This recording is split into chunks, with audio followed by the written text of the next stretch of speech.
Hello and welcome to my review of WALL-E.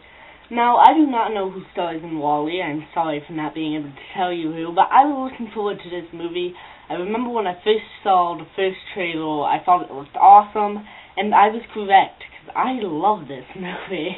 I really do. Let me get into the voice acting.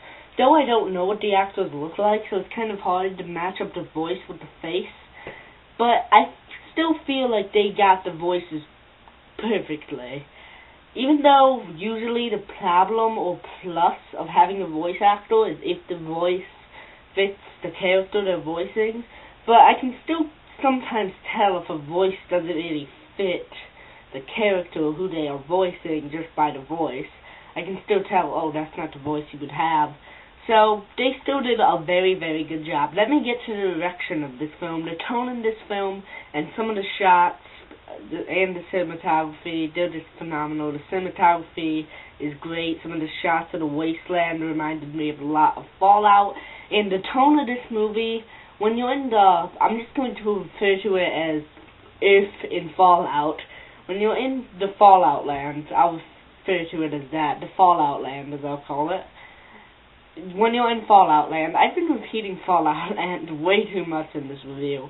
But yeah, when they're in that land, it feels very 1950-ish, sort of, like how Fallout feels. Why do I keep referencing Fallout? I don't know. But yeah, it feels how Fallout feels when it's very, 1920s to 1950s is where I'd imagine when this apocalypse happened, even though it didn't. I know that for sure because of the technology. And when you get onto space, it feels very Star Trek-ish, if Star Trek had a cruise in space. And I want to get into this before I get into the animation, is that they actually used real people for the commercial and for the president, and I thought that was really odd, but I liked it. I'm glad they did that. And another thing, let me get into the animation, is Pixar has never had a bad-looking film. Even if you don't like some of their movies, like a lot of people did like Brave, I enjoyed it. I didn't love it like I did when I first saw it, because it did overshoot my expectations. Or Cars 2, not many people love that. I don't love Monsters, Inc. personally, but they have never looked awful or bad. They've always looked good. They've always been on the top of the CGI game, and there is no difference with this one. The animation looks fantastic. Let me get into the story where this film very, very much sells. Let's start off with the main character, WALL-E. WALL-E is such a well-written character. He really, really, really is. You really care for him. The movie makes you really care for him. You really want him to exceed and want something more. He wants something more, and you really want him to get whatever he's searching for. And he sort of does when he comes across Eve. Again, don't know who voices Eve, but she is very robotish. Is the best way I can describe her. Do you get what I mean by robotish? What I mean is she's a very stereotypical robot who's just like objective, destroy humans or something. So, she's very robotish, and that works well because the human aspects of WALL-E and the robotish aspects of Eve really bounce off very well. Just phenomenally work together. Great chemistry between them because of how well they're written. And I'm going to spoil some things coming up. So if you haven't seen WALL-E, I will spoil some stuff, like starting now. Like when WALL-E and Eve are having the space dance.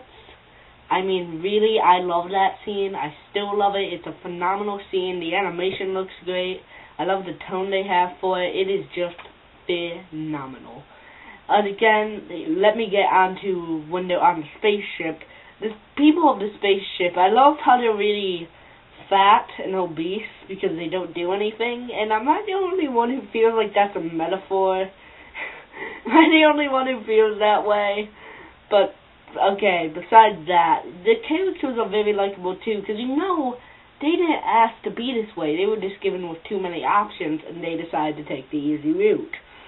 Now, they do make up for that with, again, I'm going to get to a flaw here coming up, but they do make up for that when they find out, wait, we can go back to Earth. Let's go. Let's repopulate it. Let's make Earth what it was back in the day. And the autopilot, he's just like, I can't let you do that or I will have no purpose.